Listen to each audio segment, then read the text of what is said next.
बिस्मिल्लाहिर्रहमानिर्रहीम वमा खलक़तुल जिन्ना वल इंसा इल्ला लियअबुदून। अल्लाह ताला ने कुरान मजीद में फ़रमाया है कि मैंने जिन्नों और इंसानों को सिर्फ़ और सिर्फ अपनी इबादत के लिए पैदा किया है। ज़िंदगी में आने का, ज़िंदगी में इस दुनिया में आने का और दुनिया में भिजवाने का अल्लाह ताला का मकसद सिर्फ़ और सिर्फ ये नहीं था कि यहाँ हल्ला गुल्ला किया जाए, खाना पिया किया जाए और जहाँ से चला जाए। यहाँ से आने का मकसद कुरान मजीद में अल्लाह ताला ने जिस चीज़ से मना किया है उससे रुका जाए, और जो चीज़ अल्लाह ताला ने जिस चीज़ का करने का हुक्म दिया है उसको की जाए और हज़रत मोहम्मद सल्लल्लाहु अलैहि वसल्लम के तरीके को अपनाया जाए। तो ये ज़िंदगी का मकसद होना चाहिए मुसलमानों के लिए।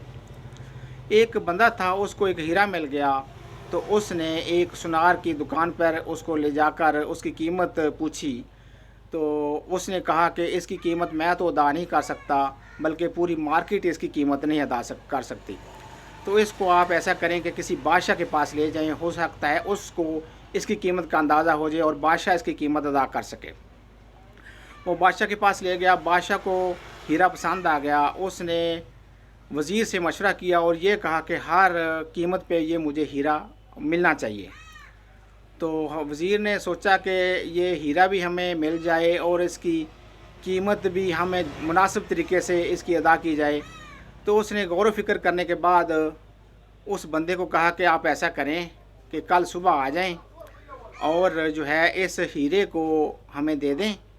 इसके बदले में इस बादशाही के जो सारे दरवाज़े खुले होंगे आपके लिए।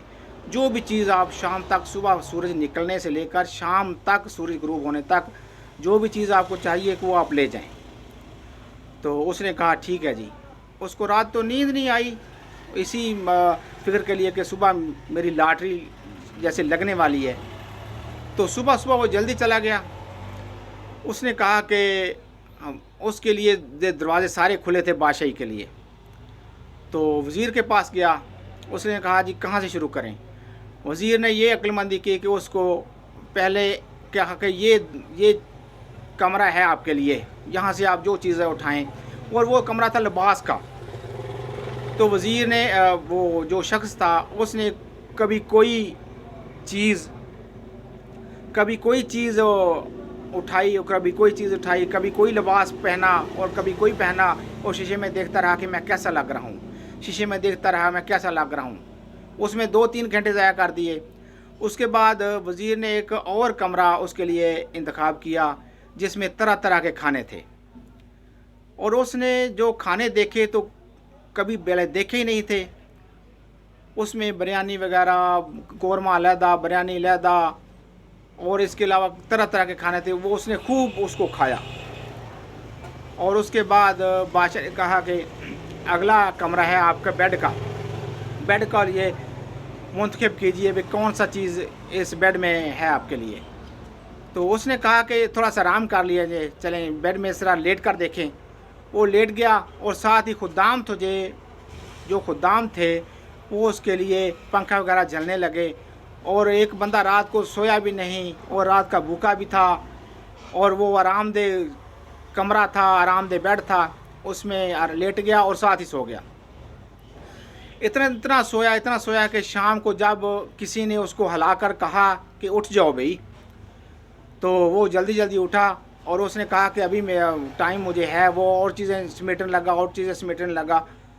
तो खुद वो वज़ीर ने कहा कि आपका टाइम ख़त्म हो गया है, आपका टाइम जो था वो ख़त्म हो गया है, ये देखें सूरज गुरूब हो गया है, आपका टाइम ख़त्म हो गया है।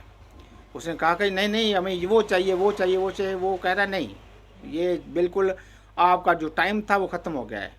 यही मसला है कि जिसने ये हकायत लिखी है वो बुज़ुर्ग फरमाते हैं जो हीरा है वो ज़िंदगी है, और मकसद जो है वो हम जो है किसी और के लिए ज़ाया करते हैं, कभी पैसा जोड़ने के लिए, कभी कोई और ख्वाहिश, कभी और ख्वाहिश। जो ज़िंदगी का असल मकसद है वो हम ज़ाया कर लेते हैं उसी तरह जिस तरह उस बंदे ने ज़ाया किया है। असल मकसद तो ये था कि वो थोड़ा हल्का सा खाना खाता और हल्का सा लिबास पहनता और हल्का सा लेटता या ना लेटता, और वो चीज़ें जो हैं वो जमा करता रहा, हल के बाहर जमा करता रहता और शाम हो जाती, उसके बाद उसकी थी। उसने जो अपना मकसद ज़ाया कर दिया।